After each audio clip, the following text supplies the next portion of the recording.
All right. Well, I'm very excited to introduce you to my special podcast guest today, Jessica Duenas. And I also want to invite you to a free event if you are a woman who is childless, not by choice or life circumstances, and is struggling with the upcoming Mother's Day holiday. So, first, I want to tell you a little bit about Jessica Duenas. We recently met when she joined my new community, the Sober Hive, and she is a specialist in using writing and reading to help with recovery. So, Jessica firmly believes that storytelling can heal us all and can be a catalyst for change in our recovery journey. So, I want to read her bio and then I want to tell you about this special Preparing for Mother's Day event that is being hosted by my friend, Maureen Benkovich. So, Jessica is a certified life coach, educator, recovery advocate, and the host of the Bottomless to Sober podcast. She shared her story of addiction and recovery on NPR, CBS Evening News, and Red Table Talk. So, Jessica also has a writing for healing workshop that I'm going to share in the show notes. So if you are someone who has a story bubbling up inside of you and you want to learn how to share your story on paper so that you can impact other people and also impact your own healing journey, you can find out more in the show notes and you can connect with Jessica at the Bottomless to Sober website. So, again, I want to tell you a little bit about this special day event called United in Experience, a Mother's Day alternative. So, the Mother's Day holiday is coming up here in the US over this next weekend, and it is a time for those who are childless, not by choice, to really reach out for support in navigating this difficult time. And my friend and former guest on the podcast, Maureen Benkovich, is the Sober Fit Chick, and she herself has been on her own journey of how to just play this role in life where she is childless not by choice. And so Maureen has decided to offer an event where women can come together and be united by their experience, share their voice, and comfort one another and get some practical tools for navigating this difficult season. So, join Coach Maureen and an intimate group of women as we discuss how to navigate Mother's Day and other challenges as a woman who is childless, not by choice or life circumstances. During this call, the focus will be on sharing and exploring healthy coping mechanisms to manage the emotional complexities that come with Mother's Day, a season that can stir up deep feelings. So, this is happening this Thursday, May 9th at 12 p.m. Eastern Standard Time. That is open to you if you register. And I'm going to put these links in the show notes because I really want to share this resource. And so I'm grateful that Maureen is offering this opportunity for women to come together and to connect and to share their own stories. And just like Jessica Duenas talks about the power of storytelling, this is a place too where you can be seen, heard, and held. So, again, thanks for joining the Sober Podcast today. I think you're going to really appreciate this episode. And if Maureen's call is something that speaks to you, please use the link in the show notes to reach out to Maureen and register. All right, I'll see you over in the podcast.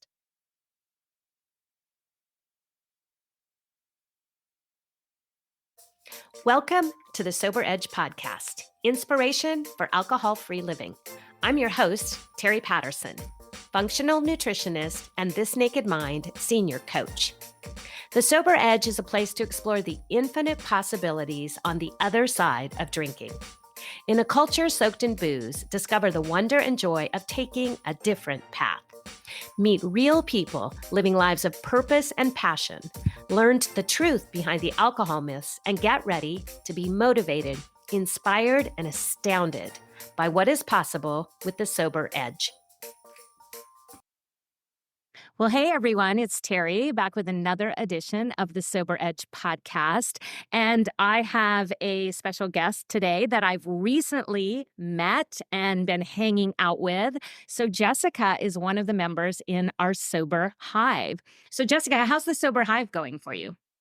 It's been great. I have been very pleasantly surprised. The workshops and the opportunities to collaborate have really made it worth it. So I'm really excited to see where it goes from here. Yes. And so I'm so excited that we met because what you bring into this alcohol free space and the opportunities that you have in your community look very different than what I offer. And so I want you to start, if you will, just telling us who you work with. Yeah. So, hi, everyone. Thanks for listening. My name is Jessica Duenas. My pronouns are she, her, and ella because I am a Spanish speaker. And I help people recover through storytelling, right? Like that's who I work with. If you are recovering from anything, most of my folks are recovering from addiction, but we are humans and we go through life and we're all recovering from something. That's who I work with, someone who has a story to tell, right? I myself almost died because I kept my secret addiction to alcohol hidden for years to the point where I developed alcoholic liver disease at the age of like 33, 34 years old, so super young. And it really wasn't until I had the courage to, in my case, write my story and post it in a local newspaper that went viral, that things didn't change for me. I grew up as a first generation American in a Latino household where we didn't talk about mental health. We didn't talk about addiction. We turned a blind eye to our family members' terrible behaviors and terrible decision making, right? And so when I started to find myself as an adult woman addicted to alcohol, but yet incredibly successful academically and professionally, I didn't know where I belonged. And I didn't feel safe talking about what I was going through because I was different from my relatives who struggled in that I was academically successful and professionally successful. But I was really carrying this heavy secret that I felt that no one in the world would understand. And as soon as I spoke my story, well, really, again, I wrote it and I put it out there for others to see. It gave me the opportunity to really break down that stigma. It opened the doors for me to like go speak with a psychiatrist and get on medication, right? It opened the door for me to join sober communities. And it really opened the door for me to speak openly and candidly and without fear for what I thought would be horrible consequences that would come for opening up. So, yeah, that's what I do. We story tell. Either I'm coaching you and we are talking through the stories that you are telling yourself, right? Identifying what's real, what is not real, or we are doing writing classes and you are writing your story and honestly probably for the first time, right? Like recognizing and putting language to what you've been through, or we're reading together and we're making sense of the things that happened to you in your story by reading text written by journalists and researchers and neurologists and things like that. So that's pretty much what I do. It gets me so excited because there's so much power behind sharing. And as you said, you almost died because you were keeping this a secret. And I recently interviewed an author, and we see in a lot of quit lit memoir books that the secret keeping is that lock and key that keeps us sometimes from seeking help, from asking for help. And there's so much behind that. So I I love this idea of storytelling. I'm kind of a ham. Is that the way to say it? I'm kind of a show off. And so, I didn't become an actress, but I kind of like to steal the spotlight. And I've always thought about, wouldn't it be cool to do like a storytelling or a workshop? And what I think is so beautiful is that the art of storytelling really does transcend only your personal experience. And what you said there is that through reading other people's stories, we see part of ourselves. Through telling our story, we share part of this human, experience. And so, yeah, I just think that's so cool. And I love that you shared that it's not just, I help you write a story about your recovery, because it's so much more than that. It is. It is. For anybody who has read, say, any of Bessel van der Kolk's The Body Keeps the Score, a big part of the healing component that he talks about in terms of healing from trauma is moving through our bodies. He also makes reference to the writing of our stories, even if it's that we just write it down just so that we can see on paper that we've been through something and then we throw it out, right? But there's something really powerful to name what happened to us. And, even Kelly McDaniel, the author of Mother Hunger, she talks about this a lot as well, right? Like one of the first steps to healing is to be able to name what happened. And that's what happens when we write our stories. Mm.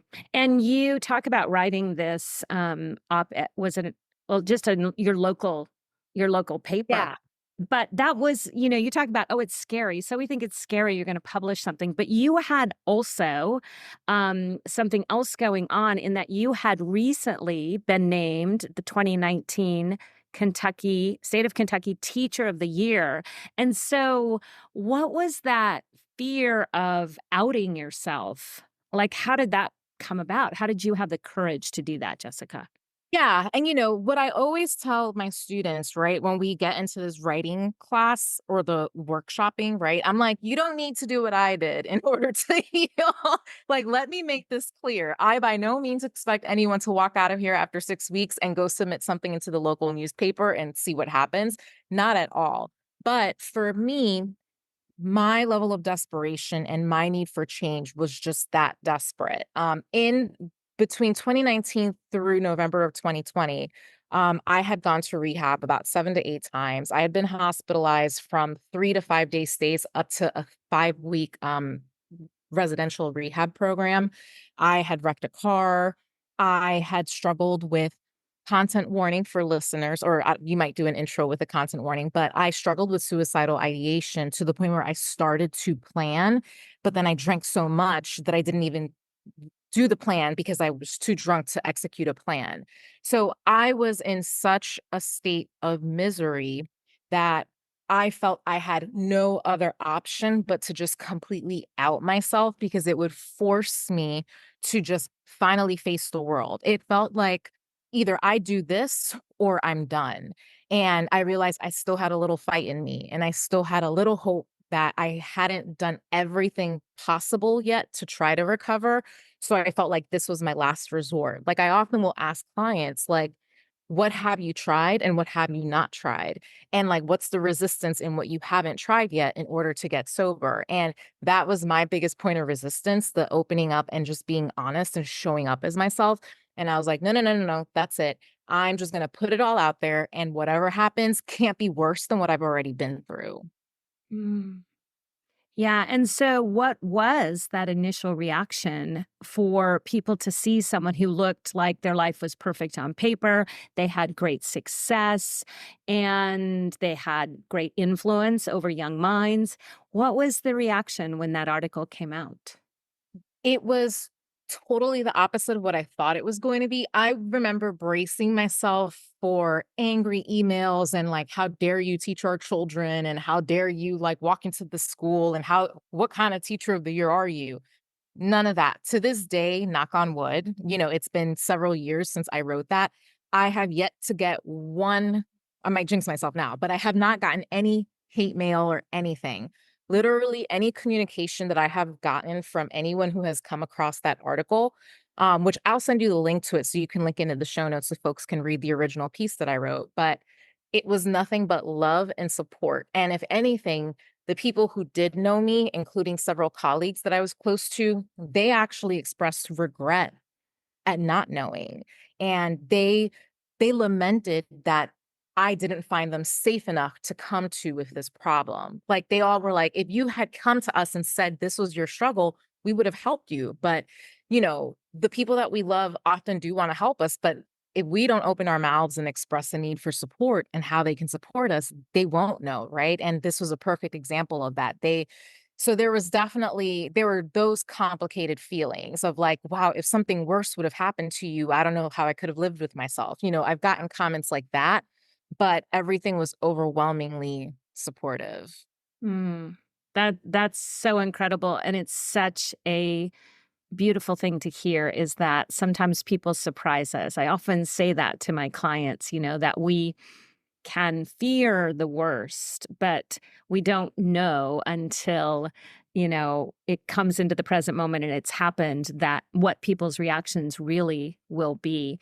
And you mentioned a little bit before, Jessica, that for you personally, when you shared this, it gave you a point of dropping sort of the cover story, maybe asking for help. So, on the heels of that article, what was your next step then to keep going? Yeah, so I wrote the timeline of this all was, my last trip into rehab was early November of 2020. It was like actually, it was Halloween night, a very spooky night, of course. You end up in the emergency room and then in a treatment facility, so not my kinda Halloween, don't recommend it. So that was my final visit in a facility. The At that point, I let myself be evaluated by a psychiatrist, and the psychiatrist diagnosed me with bipolar 2, which for anyone listening, that is basically when you don't have manic episodes, so you don't break from reality. You don't necessarily engage in risky behaviors, but you have these episodes of heavy, heavy depression, right? And naturally, if you don't realize that this is something going on with your body, self-medication makes a lot of sense. And so, I had been trying to get sober for over a year without utilizing medication. So I kept stumbling every time that I hit a roadblock, especially emotionally. Earlier on that year, in April of 2020, I had lost my then partner to a drug overdose. And so I was like grieving and unmedicated and just kind of like barely getting by. So for this doctor to be like, you might want to try some medication. Are you open to that? I was like, "Sure, I'll try it." And so for a few weeks in November, I did take the medications and they started to work, right? And so by November 28th, I tried to drink like one last time because I was really upset about something, but there was just something about the alcohol that it didn't work. And I mean, to be honest, I was taking the right medications that were prescribed as the doctor said. And so, it didn't do anything for me. And I remember it was almost like if I was holding the cup, I was like, wow, I guess I'm gonna put this down now, right? And in that moment of, wow, I can put this down because this is not working for me, I felt free. And then I was like, what else can I do? That's when the wheels started turning in my head. What else can I do to lock this in? Because if I can suddenly not drink for a day, like, and I don't want it, this is something I need to like capitalize on. And so my day one was November 28th. And by December 3rd, I had like basically within a day or two of that, I reached out to the editor of the local newspaper and I said, this is my story. Can I write it? And I put it in your newspaper for Sunday. And of course, the newspaper is going to be like, sure, this is going to be great for our readers. So, I mean, I wrote that really quickly and I turned it in. And yeah, by Sunday, it was live. And so it came out on December 3rd. And that, like, I felt like that cemented it for me. So from December 3rd onward, what really happened was just me continuing to stay connected with other people. There was an outpouring of people on the internet, an outpouring of people from around the world. I started going to meetings. I felt the meetings were okay, but what really was helping me was that there was going to therapy and really working with that medication and connecting with folks on meetings. They were all predominantly online meetings at the time because obviously we were coming out of the pandemic. There were 12-step meetings.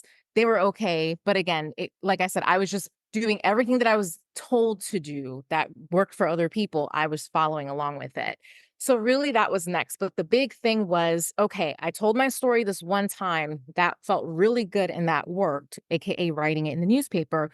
So I was like, how else can I tell my story? So what I started to do at that point, I started to pitch my story to all sorts of podcasts, to magazines, to anybody who would hear my story. And I'd be like, hey, I literally just got sober. I'm the Kentucky Teacher of the Year, and I struggled with a secret addiction for all of these years. Can I tell my story on your platform?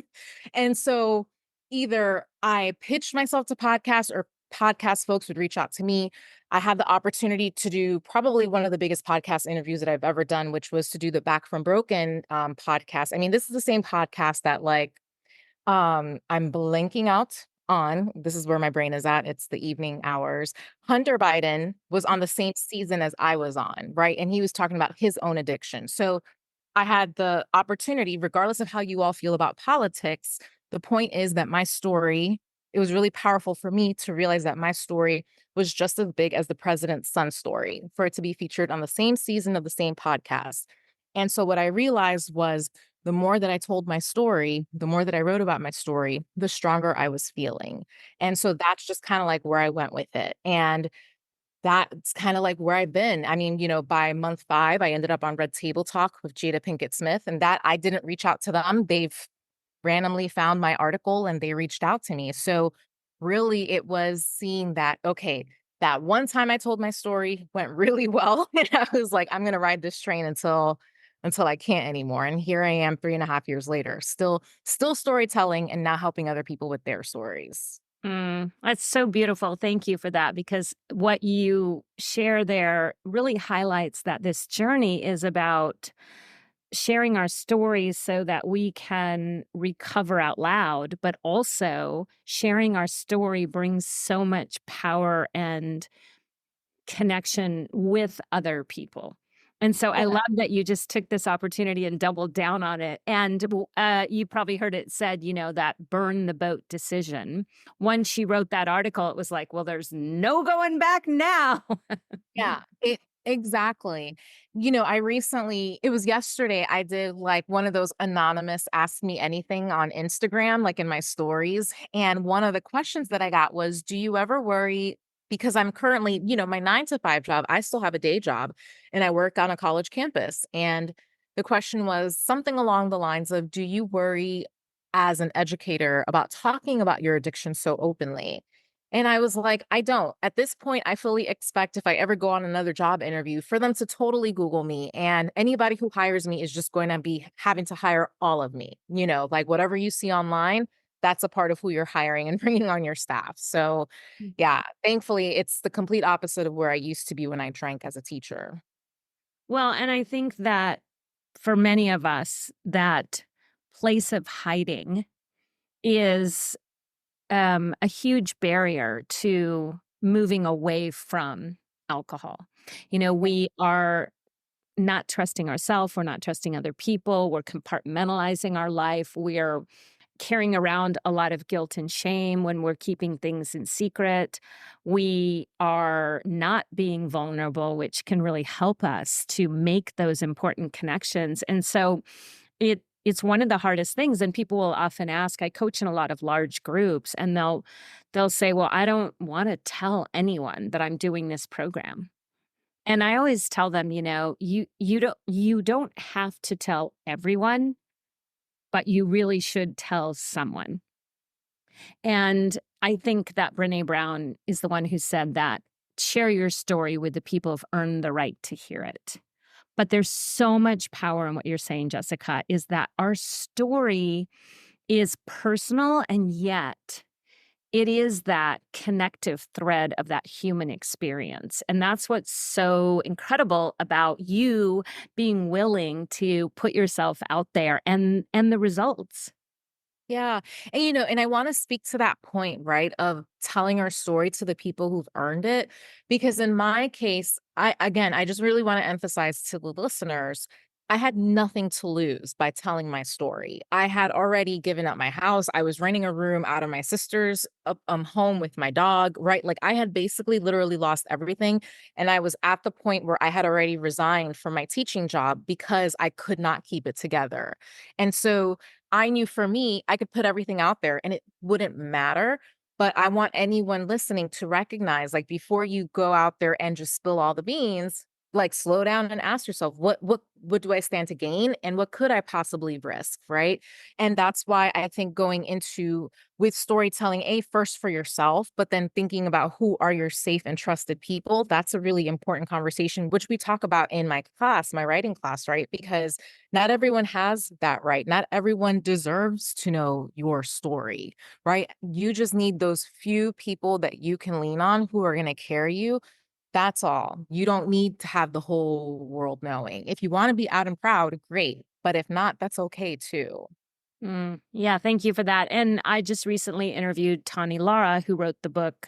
She's written a lot of different articles around alcohol and particularly and sex without liquid courage, right? And so she's known as the sober sexpert, but she wrote a book called Dry Humping. But she was saying that this place of thinking that one needs to write a book, like, oh, because I hear a lot of people, and you probably do hear this too, Jessica, like, oh, I guess I'll write a book, right? I have a book inside of me. But what I think is so powerful, and Tani mentioned this too, is that we can start with just writing a story. We can start with a short story. We can start with an article. We can start with, journaling. And that's an entry into this place to discover how to use our voice. And there's lots of options that are not writing a whole book. One of the things she said is that many people say they want to write a book, but what they really want is to have written the book. And it's hard. It's hard work to write a book. It is hard work to write a book. I'm currently I've been taking memoir writing classes with Marion Roach, who is a former editor at the New York Times. And, like I'm on the wait list for like her big class that starts in July because even me, I'm very comfortable with writing. And the magnitude of sitting down and writing a full book that is good. It is not easy. We all have a book in us, right? We all have a book in us, but there's a lot of work to getting to the finished piece. And so I want to write a book. But I'm definitely enlisting outside support for it. Cause again, we have to recognize like what we're good at and where we need that extra support. So And I would maybe wonder if it might be more freeing to hear we all have a story within us versus a book. Like, I don't ever want to write a book. I shouldn't say never, but when I told Tani that, she's like, good for you. Like, it's hard work. And so I don't really have that desire at this point to tell my story through a book. I feel like I get to share my story through podcasting. I get to share my story through some of the writing I do. I do a few blogs, not I don't blog a lot, but I think it's powerful to share our story, and I think it's very helpful and hopeful to many. But that book inside of me is going to stay buried, at least for now. yeah. Well, it's stored in all the transcripts from your podcast episodes. You could always print those out, put them together, and make it a book.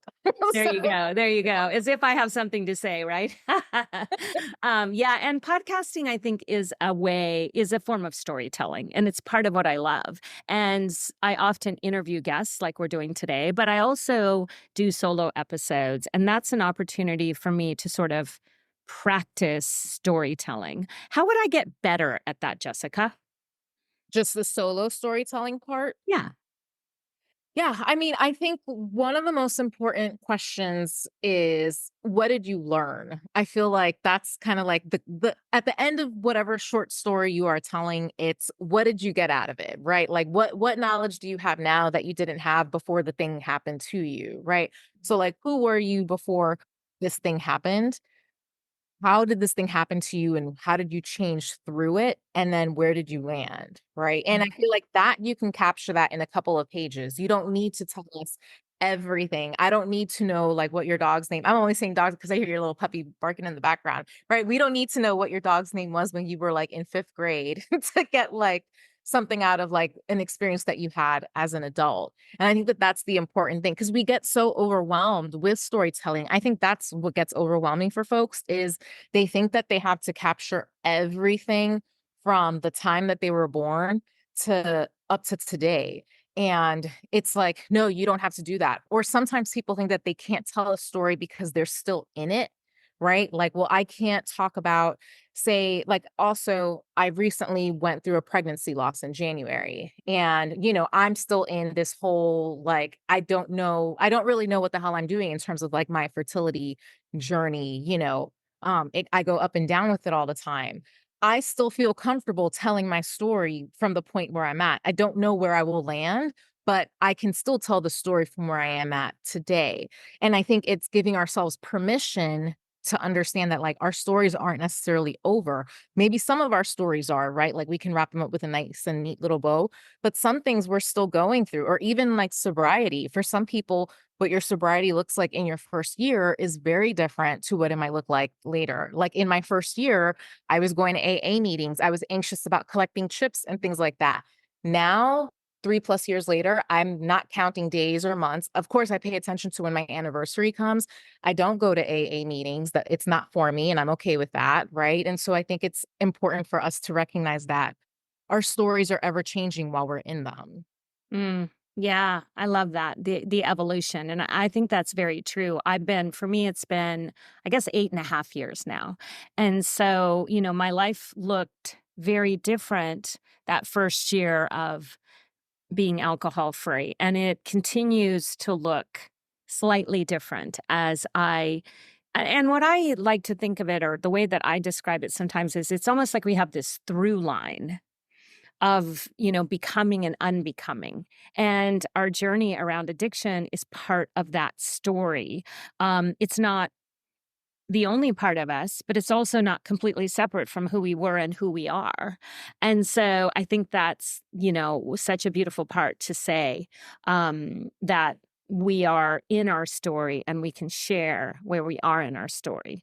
And I'm so sorry to hear about your loss. I had an experience where I had a stillborn child and then I had a miscarriage. And so it's been many, many years, but it still is such a touch point when we think about, again, this human experience and what it means to share that so that other people don't feel alone in this experience. So thank you for that vulnerability. Of course. Yeah, and that's the thing. It's like there's so many things that we go through that we don't talk about. And again, we isolate ourselves when we don't talk about these things, and we think that we're the only ones that have gone through this, only to find out that, it doesn't make it okay that these terrible things happen, but there is comfort in knowing that we're not alone. But we don't have these opportunities to connect if we don't open our mouths and say something or write it down. Yeah. And so, one of the things I love to focus on in the Sober Edge podcast is to talk about, what has happened on the other side of not drinking. And so, for you, you're still in education, but lots of things have changed, lots of opportunities where you connect with people. Tell us what that journey has been like for you and where you're going next. Yeah, so life since sobriety has been very interesting. I moved to Florida to get sober, initially living out of my sister's house. And, now I'm on the college campus where I get to work. So that's been interesting. Luckily I have a lot of patience for students, so it works out really well. But yeah, I've been able to figure out how to have relationships, romantic relationships that are not unhealthy. It took me I always dated people that I really had no business dating, and I was very quick to seek, like, if they gave me a compliment, I was like, "Oh my gosh, yes, thank you. Like, thank you for calling me pretty," etc. And my standards changed with sobriety, right? And because my standards changed, I've like gifted myself the opportunity to have like a romantic partner who is a safe person for me and who, it's not just, oh, you're so pretty. It's tell me more about like this that you've got going on. Wow, like you're really helping other people. Wow, you motivate me. Like that kind of a conversation is more of the conversation that I have now. um, I get to just really be myself. When I was drinking, I didn't feel comfortable saying no to people. I was just constantly, I mean, I feel like everybody says I was a people pleaser. So yes, I'm another one of those who's like I was a people pleaser, but I was a people pleaser. I wanted to be in control of the narrative that people had of me, and I wanted that narrative and that story to be that I was perfect. And, getting sober has allowed me to let go of that to where I'm comfortable with if I disappoint someone else, I'm okay with that. I know that disappointment's not going to kill me. And so that's really helped. I feel like my confidence is actually genuine. I've had the opportunity to also just work in different recovery communities. So I spent about a year and some change moderating meetings and leading a book club at the Reframe app for a while and coaching there. And then at the end of last year, I transitioned out of the Reframe app because I wanted to focus more of my time on the Luckiest Club, which is where I also have been for over a year at this point. And so I've been able to also really just dive into meeting leading meetings there, but also helping with instruction on some of their courses that they offer, which has been great. And yeah, like I started my own business called Bottomless to Sober. And as I said, I coach people, we write together and we read together. We do book studies on really tough books like The Body Keeps the Score and Mother Hunger by Kelly McDaniel. And I'm feeling I always felt good about the work that I did, but what I feel really great about the work that I do now is that I get to do it and just be myself as opposed to just doing it and hoping that nobody's going to catch me for who I am. There's literally like no shame here. I'm just myself. I get to just be, and that's really nice. Mm, I love that. Yeah, and I think that the more comfortable we get in our own skin through this journey of recovery and discovery, the more gifts we can bring to share, the more of authentic that we are allow ourselves to be. Then that's when those gifts I think really shine. And you and I, it's funny, through the Sober Hive, we were connecting over the fact that wait, you have a book study. Wait, I have a book study. How did that Yeah. happen?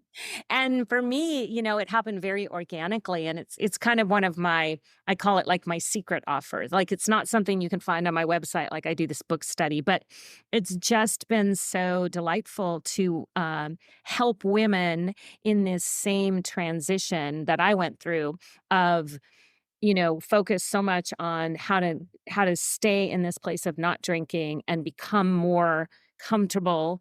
And then now what? Like what's next? And what I want to keep learning and growing. And I've really realized, Jessica, that for me, one of the most beautiful things about book study, and I'm curious if this is for you too, is that I get to now enjoy the things that I'm learning and the ways that I'm growing in community.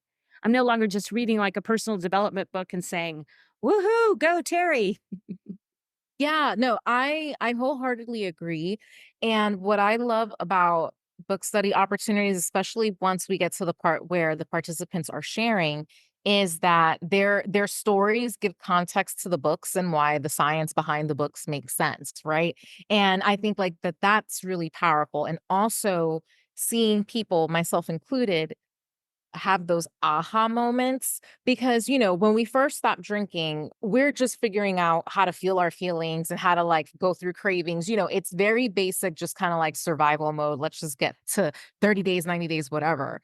But like once you are in a place where like, okay, like you said, like, okay, I'm sober. Now what? And you now get to like have that space to reflect and be like, oh, so this is what was happening.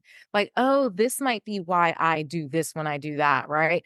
I think it really also gives us a huge opportunity to grow in terms of self compassion when there's like tons of research backed by obviously like hundreds, if not thousands of people who were interviewed and studied that are showing that like what we went through is something that all these other folks went through and this all makes sense. There's just something really powerful about it all making sense. Even if it's unjust, even if it was cruel, even if it was really painful, when we at least can see that it makes sense. There's just a certain type of like closure you get out of these books that we read. And I'm not really a fan of quitlet. I will be honest. Like I'd rather read the science-based stories. I think maybe I don't know what it is. It's just like, mind you, I want to write my own book to be honest, and it would probably, I guess it would be called Quitlet. Um, but really, I'm so much more excited by seeing the science behind why the hell I was falling apart. Like at this point, in meetings, I hear my story in meetings. I hear my story in other people's podcasts. I hear my story every time someone shares. But when I'm opening up a book, I really want to see the science, and it's so affirming to see the science repeated over and over and over again in different books.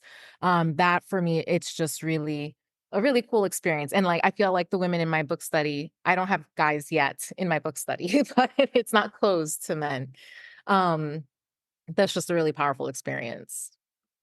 Yeah, and yeah, I think that's so important because we Yeah, and I have, in addition to book study, I have the Sober Edge Book Club, and so that is a place where we kind of do the fun part of book club, but with a group of women who are connected through this journey, so that we immediately sort of have that touch point. And I think that's one of the coolest things about, bringing a community together of men, women, humans who are in this recovery journey, is because we have this shared experience. And what we don't read a lot of quit lit either. And I have to say, I've never really read a lot. I read a few, but I didn't read any when I was becoming alcohol free, because for me in 2015, I didn't even know there was options out there, and then not that many people had written that many books yet. And Yeah. so it really was a place where the field was wide open. And if I had researched, I might have found Ann Dowsett Johnson's, Right. drink, or I might have apparently Annie Grace published This Naked Mind kind of like the same month I became alcohol free, but I didn't know it was out there. And so for me, I kind of feel like, yeah, I get that part of it. I am more fascinated about how do we then take what we've learned and grow into this experience for the rest of our life? How do we get to stay in this place where we're growing, thriving, questioning, learning, exploring, living? Yeah. Yeah. And I mean, again, I think for me, a lot of it starts in books, but one of my favorite moments actually coming from my book study. So again, it's going to go back to a book, but one of the students shared with me. So, one of the other things that Bessel van der Kolk talks about in The Body Keeps the Score is the potential for theater and the arts to heal trauma, because it forces you to be present in your body, because you have to imagine your body as someone else, right? If you are like this 16-year-old kid and suddenly you are playing like King Henry the whatever, like, you have to stop and imagine yourself as a king, and you have to now be regal and all of this good stuff. Well, apparently that's really good for a trauma survivor because, again, in recovering from trauma sometimes, right, especially with dissociation, you don't wanna be in your body, you don't wanna feel the sensations, but acting makes you be present. So, one of the students from the book study started taking acting classes, like, I thought that was the coolest update that I got from anybody, like, that was so stinking cool, and she was like, she wouldn't have gotten the idea if she hadn't read the book, and the problem with The Body Keeps the Score, it is such an intimidating book, and it is so hard to read because he is so graphic and the scenes are so brutal and the language is so hard that all I hear about are people who start to read it because 'cause they're curious and they hear so much good stuff about it, and then they toss the book to the side because 'cause they're like, "Hell no, I can't read this." And so that was the power of the book study, specifically with The Body Keeps Score, that we were able to keep a space where the women kept reading the book, right? Even it was though it was hard, we kept going.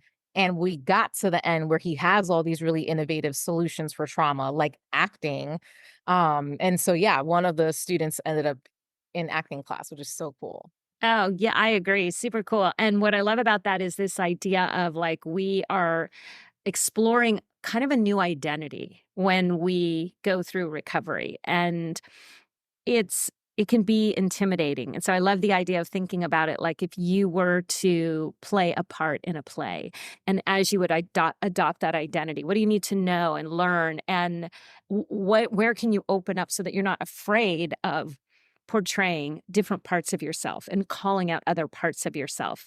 And again, I'm gonna go back to the fact that I'm kind of a ham, and so that would work perfectly for me. I would love that. I want the assignment of, "Oh, you have to be an actress? That sounds great." Yeah. Yeah, but I think like it sounds really cool and I never would have heard of such a thing, but here are these alternatives that, of course they're not going to be pushed in like your average doctor's office because it doesn't necessarily involve a prescription that's going to make somebody some money, but hey, like an acting class, that sounds great. Yeah, well, and I love this. This sort of comes full circle because if we think about the way that we are acting, we're putting on that mask and we're hiding who we really are to come to a place where we're not only taking off that mask and being willing to share some of our vulnerable parts through this storytelling, but also thinking about reading and understanding more of how we can, again, take on that new identity and act but not act. It's a very cool it's a very cool juxtaposition of how we go through and how we can go through this journey. And this is what I love about your work, Jessica, is that you're bringing new ideas about how we move forward and how we explore who we are becoming in this journey. And it doesn't, the thing about me when I decided that it was time I needed to stop drinking, I thought I would be miserable. I thought I probably going to have to go to meetings. I'll never have fun again. My life. And I didn't want to have a life that revolved around focusing on recovery and not drinking. And so, what I think is so beautiful about what you're sharing is that we go way beyond that. And that the point is that was a part of us and an important part. And we'll always have that touchstone, but we don't stay there. And I think reading and writing are a way that we can move past that. Yeah. And the other thing too, and this is the teacher in me, right? I think for so many of us, we didn't necessarily have the best experiences in school, right? And so for a lot of us as adults, there can be this natural resistance to reading and writing because maybe with writing, someone was always telling us we were getting it wrong, right? Like, I'm not going to sit here in my writing class and tell you that it's wrong, et cetera, right? Like, I'll give you feedback and suggestions for making it better, but this isn't about writing something that's perfectly grammatically correct, right? Like, that's not the focus here. And so I think, like, to have the opportunity to tackle these things that as kids may have been very uncomfortable feelings is really powerful. Or even with reading, like, again, a lot of folks who are recovering from addiction also happen to be neurodivergent. And so your neurodivergent folks, and I say this as a former special education teacher, would have had trouble reading. But the beauty is that now so many of these books are also audiobooks. So even if you can't sit there and read the pages, right, you can be busy with your hands and listening and processing in an auditory manner. So I feel like, nowadays we really do have the opportunity to experience reading and writing through different modalities that when we were in school, we probably may not have been that successful at. So I also love the opportunity for folks to feel successful again in the basics, right? Right. That's so good. I agree. Yeah, that's so good. And yes, one of my book study students confessed that, our clients just confessed that she doesn't read the book. She just comes to the meeting and then listens to the slide and the other people's, takeaways, and it gives her great opportunity to connect and to learn and grow. But she's just not a reader, and so I think that there's so many accessible ways to grow in this place of recovery and discovery. So Jessica, thank you so much for your sharing your story today. I love it. Will you tell us, please, two things? One, where people can find you and connect with you, and then you have a writing workshop coming up. So tell us more about that. Yes. So my Writing for Healing workshop, it's a 6-week program starting on Monday nights in June. If you cannot attend live, you can totally catch the recordings. All the sessions will be recording, but we'll go through the writing process while also focusing on self-soothing strategies so that as you're tapping into your story, often a lot of times for the first time, that you are feeling like you are in a safe environment to do so. I would highly recommend this class for anyone who has been encouraged to write either by a coach or a therapist, has been wanting to get into writing or just storytelling, and really like anyone who at any level, right? Especially for you, if you have had no experience with writing, this is absolutely the class for you. And in terms of staying in touch, so I do have a website, bottomlesstosober.com. I would definitely recommend signing up for my emails. That's always how you're going to be the first to know what I've got going on. And also follow me on Instagram at Jessica Duenas 24. And so I'm sure you'll have those links in the show notes. So I will, of course. Yeah, yeah, that's awesome. And I love what you said there before we wrap up, is just that sometimes we need a safe place to process what comes up in storytelling and story writing. So, if you take Jessica's workshop, she is a trained coach and she has the skills and the talent and the compassion to help you walk through this, which is such an important part of this journey. it is. It is. Well, thank you so much. So good to hang out. Thank you so much. I appreciate it, Terry. I want to thank you for tuning in to the Sober Edge podcast. This is a place for important conversations and a safe place to question everything you thought you knew about drinking. If you're looking for your sober edge, I want to invite you to connect with me at thesobernutritionist.com, where you can grab my free resource, Becoming More, a guide to loving your sober life. And I would be so grateful if you enjoyed this podcast, if you would leave a rating and review, as it will help more people find their sober edge.